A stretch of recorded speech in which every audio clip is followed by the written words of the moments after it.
ওনার ন্যূনতম একটা সম্মান বোধ না। এখনই যে দলের মহা কিছু হয়ে গেছে, মঈন খানকে বক্তব্য দিতে থামাই দিল। কি বিষয় শুনেন, পদত্যাগের ব্যাপারে আমরা লিখিত বক্তব্যে জানিয়েছি, আগেও জানিয়েছি। নিরাপত্তা উপদেষ্টা এবং আর দুইজন ছাত্র উপদেষ্টা যাদের কারণ আগেও জানিয়েছি। নিরাপত্তা উপদেষ্টা এবং আর দুইজন ছাত্র উপদেষ্টা যাদের কারণ আগেও জানিয়েছি। নিরাপত্তা উপদেষ্টা এবং আর দুইজন ছাত্র উপদেষ্টা যাদের কারণ। তারপরে মঈন খান বক্তব্য দিচ্ছেন, এটা ওনার সহ্য হইল না, উনি চলে গেছেন। দেখেছেন, দেখেন। যে তিনটি বিষয় নিয়ে আমরা কথা বলেছি আপনারা শুনেছেন, সংস্কার, বিচার এবং নির্বাচন। আমরা স্পষ্ট ভাষায় বলেছি যে উনার নিজের দলের সিনিয়রদের যিনি সম্মান দেন না, উনি দেশের সাধারণ মানুষকে সম্মান দিবেন কিভাবে? আবার ওনার বক্তব্যের টোন দেখেন, মনে হয় ধমকায় ধমকায় কথা বলতেছেন। নিরাপত্তা উপদেষ্টা এবং আর দুইজন ছাত্র উপদেষ্টা যাদের কারণে এই সরকারের নিরপেক্ষতা ক্ষুণ্ণ হচ্ছে, তাদেরকে বাদ দেওয়ার জন্য আমরা আজকেও লিখিত বক্তব্য আমরা দিয়েছি। সেই আশ্বাস ওনারা দেখবেন, আমরা আমাদের বক্তব্য দিয়েছি। আবার পাশাপাশি আমির খসরু মাহমুদের বক্তব্য দেখেন, নম্র বিনয়ী ভাবে বলতেছেন, তাই না? দেখেন। আমি একটু বলি, এখন আমি একটু বলি মূলত সংস্কার এবং বিচার, নির্বাচন, এই তিনটার উপর আলোচনা হয়েছে। তো সালাউদ্দিন সাহেবের টোন দেখেন, আবার দেখেন। নিরাপত্তা উপদেষ্টা এবং আর দুইজন ছাত্র উপদেষ্টা যাদের কারণে এই সরকারের নিরপেক্ষতা ক্ষুণ্ণ হচ্ছে, তাদেরকে বাদ দেওয়ার জন্য আমরা আজকেও লিখিত বক্তব্য আমরা দিয়েছি। মনে হয় ধমকাইতেছেন। উনার ধমকানের কেউ তো দে, হ্যাঁ তো দে না। হ্যাঁ, সে বলে চুপপুরে সরাইলে সাংবিধানিক সংকট তৈরি হবে, আর প্রফেসর ইউনূস পদত্যাগ করলে জাতি নাকি বিকল্প বেছে নেবে। মানে চুপ্পুর কোনো বিকল্প নাই। হাসিনার যেমন বিকল্প ছিল না, চুপ্পুরও বিকল্প নাই। যাই হোক, এটা আওয়ামী লীগ বললে তো মানা যাইতো, এটা বিএনপি বলে যে চুপ্পুর কোনো বিকল্প নাই। কোন লেভেলের বেদবি দেখেন। সালাউদ্দিন সাহেবকে নিয়ে কয়েকটা প্রশ্ন উঠছে, বলে খুব গুরুতর প্রশ্ন, যেটার জবাব উনারে দিতেই হবে, বিএনপিকেও দিতে হবে। কারণ বিএনপি ক্ষমতায় যাইতে চায়, সরকার গঠন করতে চায়, এবং বিএনপির মুখপাত্র সালাউদ্দিন সাহেব। আলাপ উঠিছে যে সালাউদ্দিন সাহেবের পোলা এস আলমের অফিসে বসতেছে, এই ব্যাপারে সালাউদ্দিন সাহেবের বক্তব্য কি? এস আলমের সাথে সালাউদ্দিন সাহেবের সম্পর্ক কি? এটা না একটা ব্যাখ্যা দেশবাসী জানতে চাইতে পারে। সারা দেশে একটা ধারণা প্রবল, সালাউদ্দিন সাহেব শেখ হাসিনার ক্যাশিয়ার, দুর্বৃত্ত, অলিগার্ক এস আলমকে, তার বাণিজ্যিক সাম্রাজ্যকে প্রোটেকশন দিতেছেন। সালাউদ্দিন সাহেবের স্পষ্ট বক্তব্য দেওয়া উচিত, বিএনপির স্পষ্ট বক্তব্য দেওয়া উচিত। সালাউদ্দিন সাহেব যখন ধরা পড়ছিলেন, গুম হয়েছিলেন যে বাসায়, ওইটা এস আলমের একজন কর্মচারীর বাসা ছিল। অদ্ভুত ব্যাপার না? ফিরে আসলেন, যে গাড়ি চললেন সেটাও একজন এস আলমের গাড়ি। সালাউদ্দিন সাহেব গুম কমিশনে জবানবন্দি দিচ্ছেন, এটা সত্য। গুম কমিশন একটা ফ্যাক্ট ফাইন্ডিং কমিশন। এখানে জবানবন্দি দিলে গুমের বিচার হবে না, গুমের বিচারের জন্য আন্তর্জাতিক অপরাধ ট্রাইব্যুনালে অভিযোগ দায়ের করতে হবে। সালাউদ্দিন সাহেব আন্তর্জাতিক অপরাধ ট্রাইব্যুনালে কোনো অভিযোগ জমা দেন নাই, আজকা পর্যন্ত জমা দেন নাই। এটা নিয়ে ইলিয়াস বলছিল, ইলিয়াসকে কি গালাগালি সবাই। ইলিয়াস তো ভুল বলে নাই।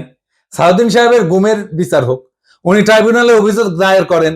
উনি কেন করেন নাই এখনো পর্যন্ত অভিযোগ দায়ের, এই প্রশ্ন ওনাকে করাই যায়, এবং রাজনৈতিক নেতা হিসেবে এটার জবাব ওনাকে দিতেই হবে। এবার আসি ওনার গুম হওয়ার পরের ঘটনা নিয়ে। ওনার গুমের বিষয় নিয়ে প্রশ্ন তুললে ইলিয়াস, তাসনিম খলিল লিখছে, বিএনপি নেতা সালাউদ্দিন আহমেদ র‍্যাবের হাতে বলপূর্বক অন্তর্ধানের শিকার হয়েছিলেন, ব্র্যাকেটে গুম। বিএসএফ এর মাধ্যমে তাকে বর্ডার ক্রস করায় Indian national investigation agency NIA এর হাতে তুলে দেওয়া হয়। বাংলাদেশ এবং ইন্ডিয়ান রাষ্ট্রীয় বাহিনীর হাতে বলপূর্বক অন্তর্ধান এবং এক্সট্রাঅর্ডিনারি রেন্ডিশনের একজন সার্ভাইভারকে নিয়ে যারা কুৎসিত প্রপাগান্ডা করছো, তাদের উপরে মজলুমের লানত। হ্যাঁ, ঠেলায় পড়লে নাকি বাঘে ধান খায়। আর পার্সিকুলার তাসনিম খলিল ঠেলায় পড়লে ইসলামী ভোকাবুলারি ইউজ করে, লানত ইউজ করেছে। যার জন্য ইউজ করেছে তারে ধন্যবাদ।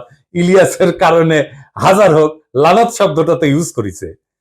সালাউদ্দিন সাহেবের গুমের বিষয়ে আমরা সবসময় কথা বলছি, সবাই, ইলিয়াসও বলছে, সবসময় ওনার পক্ষে দাঁড়াইছে, ইলিয়াসও দাঁড়াইছে। আমাদের সকলের সহমর্মিতা আছে, সমবেদনা আছে। কিন্তু গুম পরবর্তী সময় ওনার কিছু কাজকর্ম প্রশ্নের উদ্বেগ করছে, যার জবাব ওনাকে দিতে হবে, কারণ উনি পলিটিশিয়ান। যাই হোক, উনি গুম হয়েছেন, এটার কারণে ওনাকে কোনো ইনডেমনিটি দেওয়া তো সম্ভব না। সম্ভব সম্ভব না।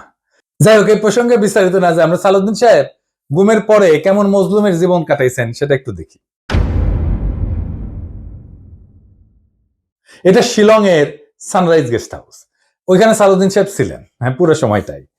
রিভিউ ভালো, ভালো প্রপার্টি মাশাআল্লাহ। শিলংয়ে কেউ বেড়াইতে যেতে চাইলে থাকতে পারেন, দেখেছেন, দেখেন কি সুন্দর জায়গাপত্র, দেখেছেন, এখানে সব ব্যবস্থা ভালো। ভিতরে যেখানে সালাউদ্দিন সাহেব দর্শনার্থীদের লুঙ্গি পরে দেখা দিতেন সেটার ছবিও আছে, মিলাই দেখে নিয়েন। অতি আনন্দময় সফরের নিশ্চয়তা দিলাম, বিফলে মূল্য ফেরত দেওয়া হবে। আমরা কলে এই সানরাইজ গেস্ট হাউস কোনো পয়সা করে দেয় নাই বিজ্ঞাপনের জন্য, ফ্রি ফ্রি করলাম আর কি। পরিবেশটা সুন্দর না, কোনো হইচে আছে? হ্যাঁ, নাই। এখানে কিন্তু পুরো সময়টাই কাটিয়েছেন। উঠিছেন মে মাসের 2015 সালে।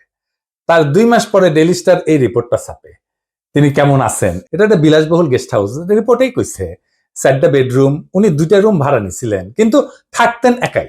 দেখেন রিপোর্টে বলা আছে, অন্তত এই রিপোর্টে তাই বলতেছে। কিচেন আছে, খুব চমৎকার ড্রয়িং রুম আছে, ফায়ার প্লেস আছে, সবুজ লন আছে, পিসের সবুজ লন, এটা দেখে দেন। এইটা সে লাইব্রেরি আছে, বার আছে, তাতে মদ্যজাতীয় পানীয় আছে। ভালো। সাদিন সাহেব একা একা খেলেন, হাঙ্কার না দিয়েছে, খাবেন না, কিছু করলাম নাহিনি। তাইলে সাদিন সাহেব একটা কথা কই, এই যে সত্যেন্দ্রনাথ দত্ত আছে না, ওনার মদিরা মঙ্গল নামে একটা প্যারোডি আছে। ওই যে ডিএল রায়ের বঙ্গ আমার জননী আমার ধাত্রী আমার দেশ, একটা গান আছে না, ওইটা দিয়ে এটা একটা প্যারোডি বানিয়েছিলেন, মদিরা মঙ্গল। উনি কইছিলেন, মদ্য আমার, পানীয় আমার, শরাব আমার, আমার পেগ, কেন কোম্পানির নজর দিল গো, কেন হলো গো ডিউটি পেগ, মানে ডিউটি বেড়ে গেছিল। তো উনি মনের দুঃখে এই প্যারোডি লিখেছিলেন। তারপরে লিখেছেন, নিরামিষেই যকৃতটা শুধু বৈরাগী সম করিছে শেখ, রাগ্গি আমার, মাগ্গি আমার, ভাগ্যি আমার, আমার পেগ। হ্যাঁ, আপনাদের প্রিয় রঠা, রঠা মানে রবি ঠাকুর, মানে বিএনপির প্রিয়। তো রবি ঠাকুরের একটা গান বলি আর কি, আপনারা নাকি রবি ঠাকুরের গানকে জাতীয় সঙ্গীত বানাইতে পারিয়া কৃতজ্ঞ, সেজন্য ওনার একটা না বললে কেনকা করে হয়। মানে চিরকুমার সভা এটা লেখা আছে, ওরা অক্ষয় বলে একজন চরিত্র আছে, ওই গাইতেছে, ওই গাইছে কি জানেন, অভয় দাও তো বলি আমার উইস্কি, মানে ইচ্ছা, অভয় দাও তো বলি আমার উইস্কি, 100 টাকা সোডার জলে বাকি 3 পোয়া হুইস্কি। হ্যাঁ, আমাকে না একবার খাওয়ায় না সালদিন সাহেব, 100 টাকা সোডার জলে বাকি 3 পোয়া হুইস্কি খাওয়ায়। এটা আমার উইশ থাকলো আপনার কাছে। পুরা বাংলাটা নিজে তো ভাড়া করেছিলেন, তো বাংলাদেশি টাকায় কত, 1.5 লাখ টাকা মাসে। আবার একজন পার্সোনাল অ্যাসিস্ট্যান্ট ছিল, ম্যানেজার ছিল, 2জন কেয়ারটেকার ছিল, 2জন মালি ছিল। একটা হাইলি সিকিউরিড এরিয়া, কাছেই এয়ারফোর্সের অফিস, আর কয়া হয়েছে একটা গোয়েন্দা সংস্থার অফিস। আমরা ধারণা করি এটা রয়ের অফিস। কে রাখলো ওখানে ওনাকে? উনি অনুপ্রবেশের দায়ে গ্রেপ্তার হয়েছিলেন। উনারা তো চাকরি করতেন না ইন্ডিয়াতে, উনি ইন্ডিয়াতে রাজনৈতিক আশ্রয় পান নাই। ওনারা এই সুপার ফ্যাবুলাস লাইফস্টাইলের টাকা কে দিছে? টাকা কে দিছে? উনি আয় করেন নাই, তাহলে টাকা কি বাংলাদেশ থেকে পাঠানো হয়েছে হুন্ডি করে? হুন্ডি আপনি করতে পারেন, এটা অর্থ পাচার না? এইগুলো লেজিট এবং বৈধ প্রশ্ন। আপনারা বলতে হবে টাকাটা কে দিছিল, কেঙ্কা করে গেছিল। এইবার একটা চমক, বিশাল চমক, সিট বেল্ট বাইন্ধে নেন, যা দেখবেন তাতে অজ্ঞান হয়ে পড়ে যেতে পারেন সিট থেকে। কি সেই চমক? সালদিন সাহেবের সঙ্গে দেখা করতে গেছে কিছু লোক ওই শিলং এর বাংলোতে। তার মধ্যে ছবিতে ডাইন পেশে গালে হাত দিয়া বসে আছে ব্যক্তিটা কে? হ্যাঁ, ব্যক্তিটা গুরুত্বপূর্ণ, কারণ সালাউদ্দিন সাহেবের সাথে সকল মিটিং এ তার উপস্থিতি দেখা যায়। সে ঠিক ওই একই চেয়ারে বসে। এইটা সাহেব, আপনি 2টা ছবি পাশাপাশি দেখান না। দেখেন 2 সময়ের ছবি কলে দেখা করতে এসছে, তারাও ভিন্ন কলে। হ্যাঁ, সালাউদ্দিন সাহেব এক ছবিত লুঙ্গি পরে আছে, আর এক ছবিত পায়জামা পরে আছে, দেখেছেন। কিন্তু ওই বান্দা ঠিকই একই আছে ওই চেয়ারে। কে সে জন? তার নাম কি জানেন? তার নাম বিপ্লব পার্থ।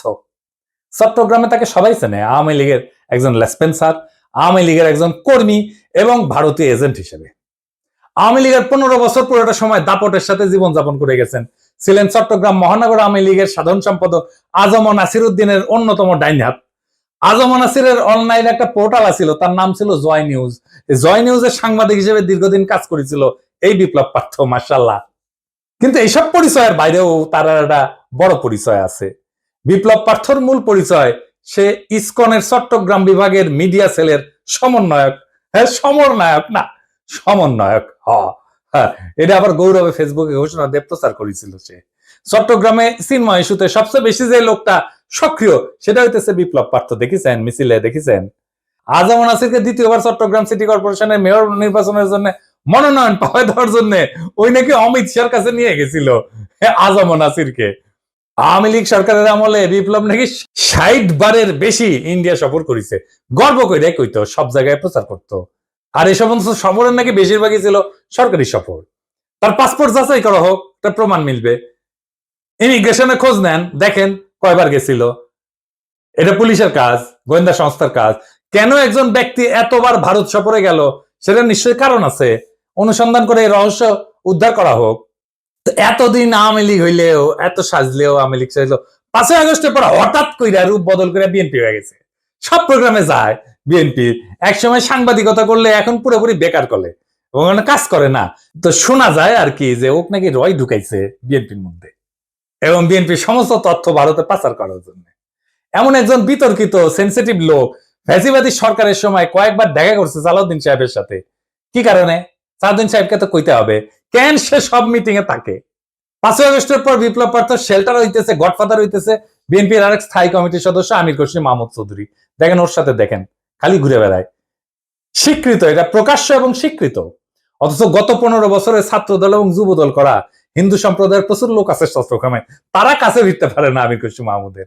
তাদেরকে বাদ দিয়া লীগের দালাল ভারতীয় এজেন্ট বিপ্লবকে জন্মাষ্টমীর নাম দিয়া চট্টগ্রামের রাজনীতিতে থিতু করার চেষ্টায় মরিয়া খসরু এবং সালাউদ্দিন চক্র। ছবিতে দেখেন বিপ্লব পার্থ মোদির সাথে ছবি, দেখিছেন? মোদির সাথেও ছবি, সালাউদ্দিনের সাথেও ছবি, ইসকনের চিন্ময়ের সাথে ছবি, ইন্ডিয়ান হাই কমিশনের সাথে চট্টগ্রামের বিভিন্ন ইভেন্টের ছবি। এবার বুঝেছেন তো আমির খসরু কেন অমিত শাহের সামনে জুলকাপ্পর নাম করতে যায়? কানেকশন বুঝেন? আমির খসরু, সালাউদ্দিন, ইসকন সব বরাবর। আর আরেকটা ইস্যু আছে, সেটা হইতেছে মরাল ইস্যু। আমার স্কুলে বড় ভাই ডাক্তার ফিরোজ খুব ভালো ছাত্র ছিলেন। ডাক্তারি শেষ কইরা উনার ক্যারা উঠেছিল, উনি পলিটিক্স করবেন। খালেদা জিয়ার অ্যাসাইনমেন্ট অফিসার হয়েছিলেন, খুব দাপুটে নেতা ছিলেন বিএনপির। শুনতাম উনি নাকি দুর্নীতি করে ফাটাই ফেলিছে। হ্যাঁ, তারপরে শুনি 1/11 পর অস্ট্রেলিয়াতে গেছে। একটা ছোট্ট ঘরে 2 মেয়ে সহ পুরা পরিবার নিয়ে থাকতেন। ওই একই ঘরে থাকা, ঘুমানো। নিজে নাইট গার্ডের চাকরি করেছেন ডাক্তার হইয়া। হারিস চৌধুরী সিলেটের জমিদার বংশের ছেলে ছিল, রাজনীতি করে এসে সব হারিয়েছিলেন। 1/11 পরে থাকতেন পান্তপথে, খুবই দিনহীন ভাবে, পরিচয় লুকায়। মারাও গেছেন পরিচয় লুকায়, বেওয়ারিশ হিসাবে তাকে দাফন করা হয়েছিল।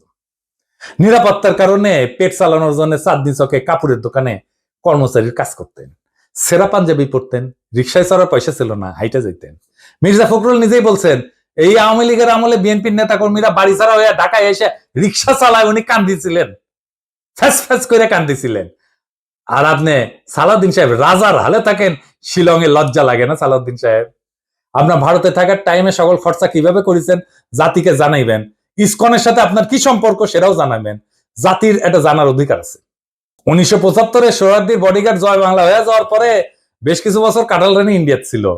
সেখান থেকে বাংলাদেশে ফিরে আমাদের উপরে স্টিম লোডার চালাইছে, ফ্যাসিবাদের ছাদ দিয়ে আবার ভারতে পালায় গেছে। অনেকে বলে হাসিনা পালায় যাওয়ার পরে সালাউদ্দিন নামের এই বিএনপির নেতাকে ভারত বাংলাদেশে পুশব্যাক করে দিছে। এতদিন আসতে পারেননি উনি, তারপরে 1 সপ্তাহ যায়নি হাসিনা পড়ছে, উনারে পেটে দিল। আগে পাঠাচ্ছিল না।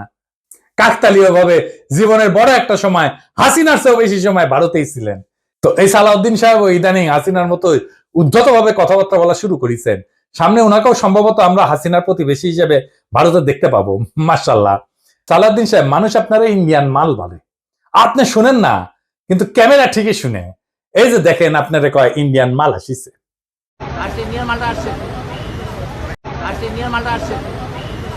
একজন নেতার চেহারা, পোশাক, স্টাইল, ফ্যাশন এ সমস্ত ইতিহাসের পাতায় জায়গা করে নেয় না।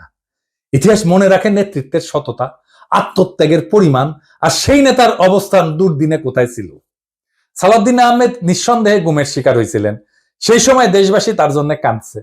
কিন্তু একজন মজলুম যখন বিলাসের চাদরে নিজেকে মুড়ায় ফেলেন, যখন নিজের গুমের বিচার আন্তর্জাতিকভাবে দাবি না কইরা তার রাজনৈতিক মূলধন বানায় ফেলেন, তখন প্রশ্ন ওঠেই। এবং এই প্রশ্ন তার ব্যক্তিগত না, সমগ্র বিরোধী দলের নৈতিক ভিত্তির উপরে আঘাত আনে। বিএনপিকেও বুঝতে হবে, সরকার বদলানোই রাজনীতি না, আদর্শ, ত্যাগ এবং গণমানুষের বিশ্বাস অর্জনে রাজনীতির মূল। আর সেই